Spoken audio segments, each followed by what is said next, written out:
Because the UFC offered me the fight, and obviously I said yeah, and then I didn't hear from them for about a week. So then I asked them, I said, am I getting the fight with Colby? Has he said yes? Has he said no? And they said that he's holding out for a title shot, or there's some, the best way to describe it is just politics. So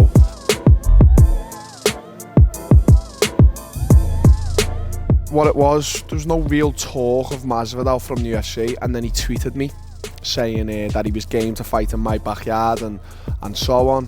And I know that the UFC really wanted me to be the main event in London. They were just pushing it constantly because I know that they'd promised the O2 Arena. So as soon as he tweeted me, I retweeted the tweet. My coach Colin got a call and said it's Masvidal, and I said, oh, sound.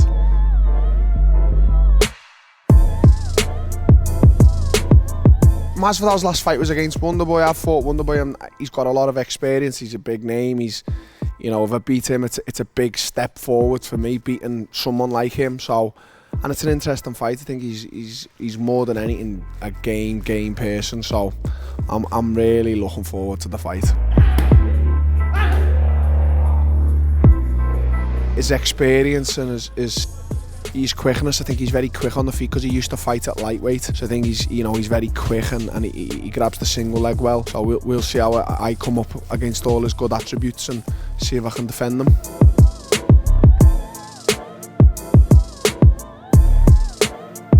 Don't talk about that.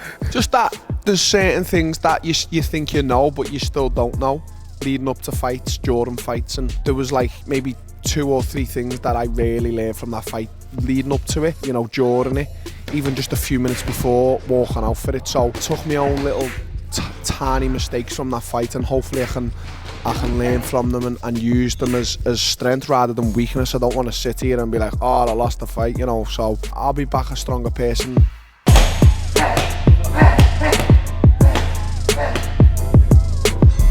Not really, because I'm 26, 1 loss, you know, out of 18 fights, I think it is. So to me, you know, I've been winning all my life. 1 loss doesn't really say who I am as a fighter and as a person. So, you know, every fight I go in, and the main goal is to win, and to win in great fashion. And last fight I didn't do that, so this fight I've got to do that. So we'll see. Yeah, there's always new guys coming in and out of Kaobon, and my coach has always got something planned, sparring partners wise and all that, and we just keep all that behind closed doors, you know. There's always someone new and someone coming into Kaobon to test us, so there's about 3 or 4 new faces in camp for this fight, so we'll see how they get on.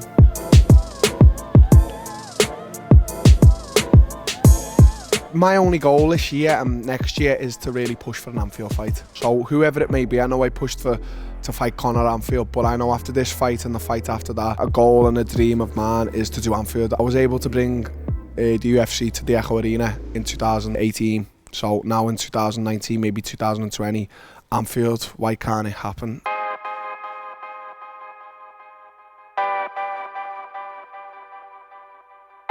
So do you think Conor could still be on the cards for an Anfield fight?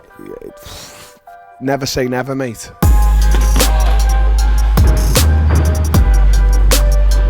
Mate, I've got a lot of respect for the kid, because when I first met him, I know what he was recovering from. I know that he wants to be a fighter, and he was training before his illness. But now, recently, he's just moved into the back of Kaobon. He trains a lot harder, and he's able to keep up a lot more than I give him credit for, because he's training with the actual professional athletes now, and he doesn't shy away from a challenge. Like, I've been giving him quite a hard time. He's been withstanding the pressure, mate, so props to Dylan.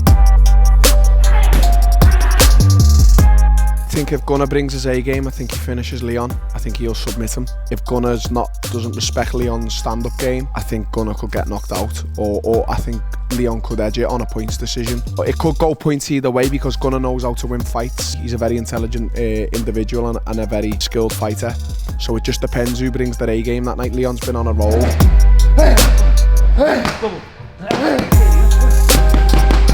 This fight, I'm not really going to come out and wait too much. I'm going to go right to him and see if he can withstand what I'm going to bring. And I know that, as I've just said, he's a game fighter, so he's not going to shy away. So it could be an all-out war with one of us getting pinged out, so we'll see.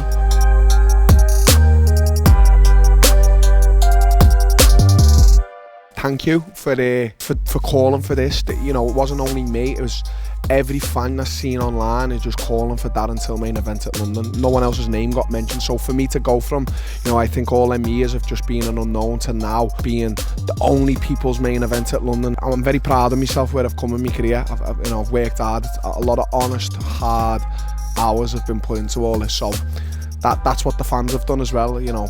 So thank you.